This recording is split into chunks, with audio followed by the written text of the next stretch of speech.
بڑی گندی میڈیا ہوتی ہے. ابھی بھی کسان کے 29 آدمی مر گئے بیچارے کسان, 29 ٹھنڈ کی وجہ سے. لیکن میڈیا دیکھیے آپ, ابھی بھی کسانوں ہی سے سوال ہو رہے ہیں. صاحب اتنی چیزیں تمہارے لیے کر تو دی ہیں, تمہیں مودی جی کہہ رہے ہیں مالا مال ہو جائے گا کسان. یعنی سوال کسان سے ہی ہو رہے ہیں. ارے جب کسان نہیں چاہتا ہے تو تم کیوں بل بنا رہے ہو؟ کسان نہیں چاہتا تو تم قانون کیوں لا رہے ہو؟ وہ کہہ رہے ہیں ہم نقصان میں رہنے دو, تم کیوں بنانے پر آمادہ ہو جب وہ کہہ رہے ہیں ہمیں نہیں چاہیے, یہ تینوں بل ریجیکٹ کرنا چاہیے. انہوں نے ایک اور پتھر مار دیا ہے. کسانوں نے اپنا فیس بک چالو کیا, بند کروا دیا اس کو. ارے یہ تو لاکھوں لوگ دیکھیں گے, کروڑوں لوگ دیکھیں گے. بند کروا دیا اس کو. 3 ہی گھنٹے میں ساری اکڑ نکل گئی. 56 انچ کا سینہ 26 انچ کا رہ گیا. 3 گھنٹے میں اکڑ نکل گئی. اکڑ فوراً کسانوں کا فیس بک چینل بند کروا دی. یہ صورتحال ہو رہی.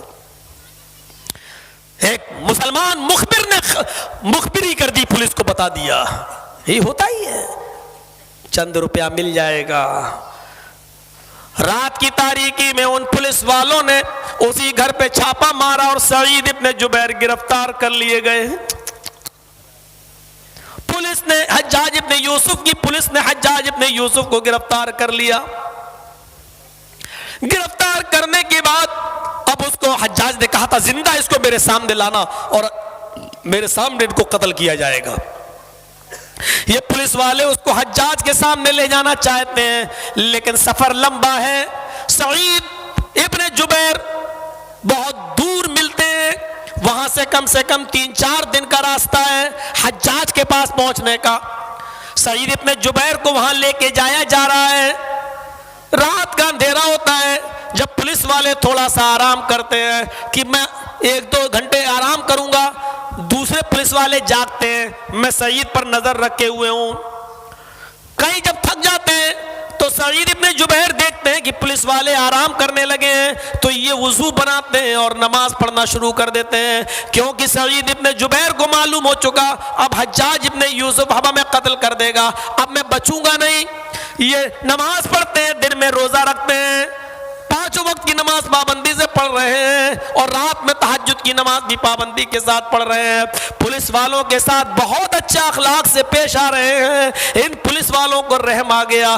2-3 دن کے بعد ان پولیس والوں نے سوچا سعید تم بہت نیک انسان ہو, اور اگر ہم نے تم کو حجاج کے حوالے کر دیا تو حجاج تمہیں قتل کروا دے گا, تو تمہارے قتل کے ذمہ دار ہم بھی بن جائیں گے. ایک نیک آدمی, ایک نمازی آدمی, ایک تہجد گزار آدمی, ایک با اخلاق آدمی, مجھے میرے وجہ سے قتل کر دیا جائے, یہ اچھا نہیں لگتا. آئے سعید ایک کام کرو, ہم نہیں تو تمہیں پکڑا ہے. وہ سارے پولیس والے آپس میں مشورہ کرتے ہیں, حجاج کو تو معلوم نہیں ہے کہ ہم نے اس کو پکڑ لیا ہے, تو کیوں نہ میں سعید ابن جبیر کو چھوڑ دوں اور ان کو بھاگ جانے دوں, رہا کر دوں, اور حجاج کے پاس جا کر کہہ دوں کہ وہ ہمیں ملا ہی نہیں ہے, ہم نے بہت ڈھونڈا ہمیں ملا ہی نہیں ہے. سارے پولیس والوں نے مشورہ کر کے حجاج کو سعید ابن جبیر کو چھوڑ دیا. اے سعید تم نیک آدمی ہو, تمہاری عادت میں نے دیکھ لی ہے, تم مجرم نہیں ہو, جاؤ میں تمہیں چھوڑ رہا ہوں. دیکھو یہ رات کا اندھیرا ہے, چپکے سے تم اس جنگل سے ہوتے ہوئے نکل جانا, اور رات ہی رات میں اگر بارڈر کو کراس کرنے میں تم کامیاب ہو گئے تو ہو جاؤ گے, اور نہیں ہو پائے تو پوری رات کسی جنگل میں گزار دینا, اور رات میں پھر آئے تو اندھیرے کا فائدہ اٹھا کر رات ہی میں کہیں جانا, اور حجاج کی مملکت سے, اس کی سلطنت سے باہر نکل جانا, اسی میں تمہاری بھلائی ہے. سعید ابن جبیر نے کہا پولیس والوں سے شکریہ, آپ کو اللہ جزائے خیر دے, آپ نے مجھے چھوڑ دیا.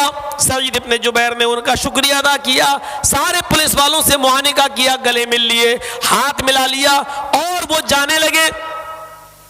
جب سعید ابن جبیر جانے لگے تو 1 کلومیٹر یا 2 کلومیٹر ہی دور گئے ہوں گے کہ اچانک ان کے ذہن میں ایک سوال آتا ہے, اے سعید تم تو جا رہے ہو, جس مخبر نے میری مخبری کر کے ان پولیس والوں کو بتا دیا کہ میں کس کے گھر میں چھپا ہوں, اس مخبر کو اچھی طریقے سے معلوم ہے کہ میں نے جب بتایا ہے تو پولیس والوں نے سعید کو گرفتار کر لیا ہے.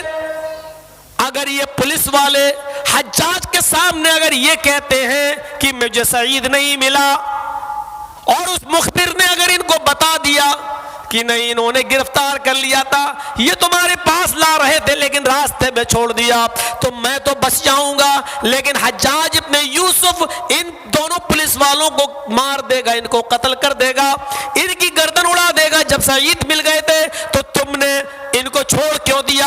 اچھا تم بھی ملے ہوئے ہو تو وہ ان کی گردن اڑا دے گا، میں بچ جاؤں اور میری وجہ سے ان دو مسلمان پولیس والوں کی گردنیں اڑا دی جائیں۔ یہ تو اسلام نہیں سکھاتا، یہ تو ہمیں محمد رسول اللہ نے نہیں سکھایا۔ سعید ابن جبیر 2 کلومیٹر دور سے واپس آتے ہیں اور آنے کے بعد اپنے آپ کو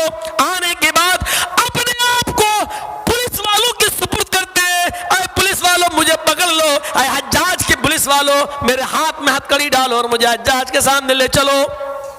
ان پولیس والوں نے کہا تم کیسے آدمی ہو، حجاج تمہیں ہر حال میں قتل کر دے گا اور ہم نے تمہیں چھوڑ دیا، تم کیوں نہیں جا رہے ہو؟ سعید نے کہا یہ تو مجھے بھی معلوم ہے کہ میں قتل کر دیا جاؤں گا لیکن میں نہیں چاہوں گا۔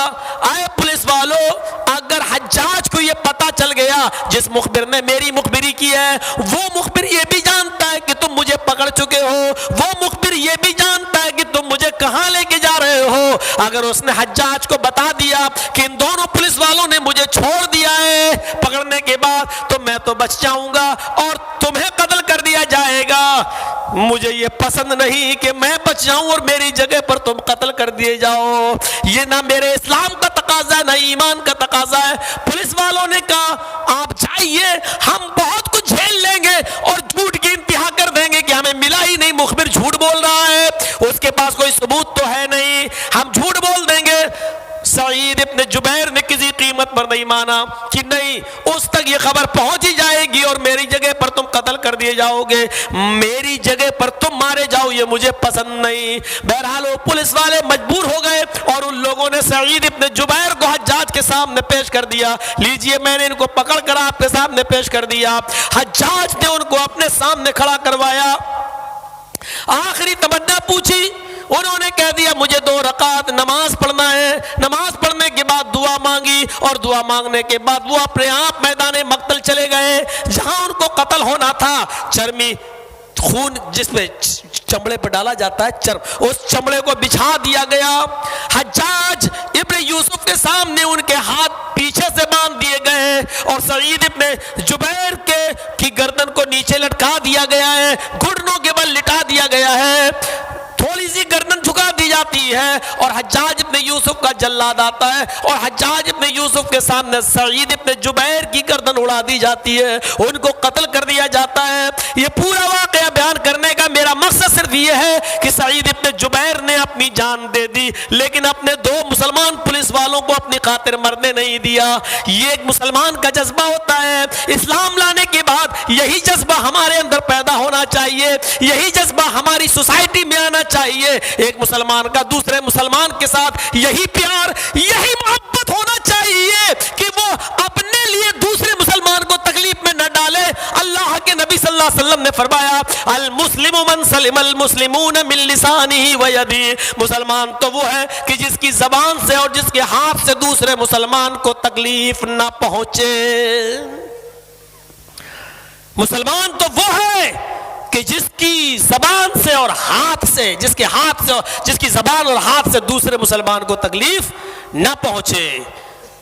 ہم تکلیف پہنچا رہے ہیں، زبان سے بھی تکلیف پہنچا رہے ہیں، جبکہ آپ کو معلوم ہے سباب المسلمی فسق وقتالہ کفر، اللہ کے نبی نے فرمایا ایک مسلمان کو گالی دیتا ہے یہ فسق ہے، ایک مسلمان دوسرے مسلمان بھائی کو اگر گالی دے تو یہ فسق ہے، فسق ایک گناہ ہے، کبیرہ گناہ ہے، اور مسلمان کسی دوسرے مسلمان کو قتل کر دے تو یہ کفر ہے۔